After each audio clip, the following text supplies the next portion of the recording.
माँ कात्यायनी की कथा। इस दिन माँ दुर्गा के कात्यायनी रूप की पूजा की जाती है।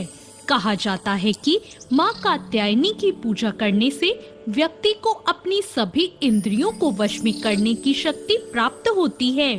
धर्मशास्त्रों के अनुसार माँ कात्यायनी ने ऋषि कात्यायन के घर पुत्री के रूप में जन्म लिया था। इसी कारण माता का नाम कात्यायनी पड़ा।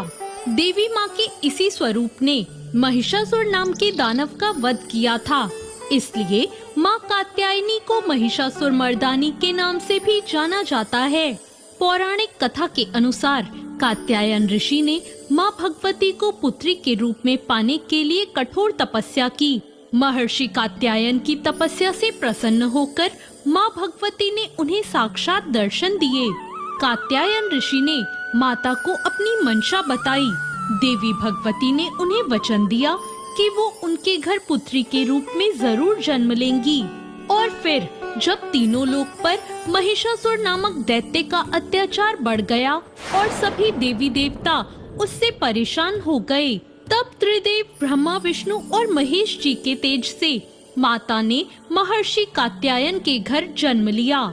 इसीलिए माता के इस स्वरूप को कात्यायनी नाम से जाना जाता है। माता के जन्म के बाद कात्यायन ऋषि ने सप्तमी, अष्टमी और नवमी तीनों दिन तक माँ कात्यायनी की विधिवत पूजा अर्चना की। इसके बाद माँ कात्यायनी ने दशमी के दिन महिषासुर नामक दैत्य का वध करके तीनों लोकों से उसके अत्याचार को खत्म कर दिया।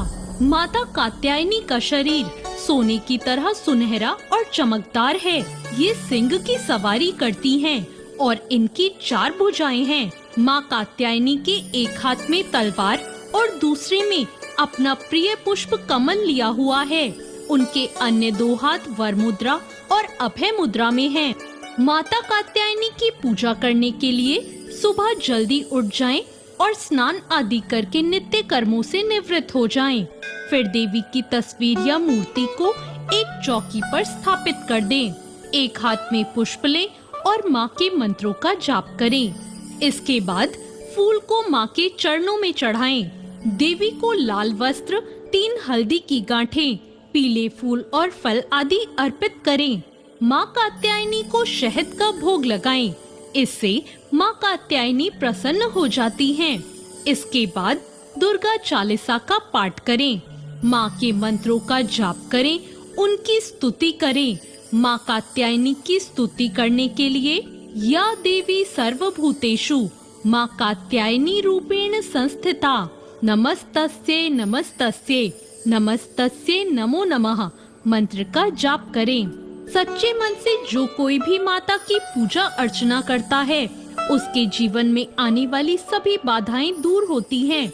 माँ को सुगंधित पुष्प अर्पित करने से शीघ्र विवाह योग बनते हैं और साथ ही प्रेम संबंधी बाधाएं भी दूर हो जाती हैं। तो ये थी माँ कात्यायनी की कथा। आपको ये कथा कैसी लगी? कमेंट करके जरूर बताएं।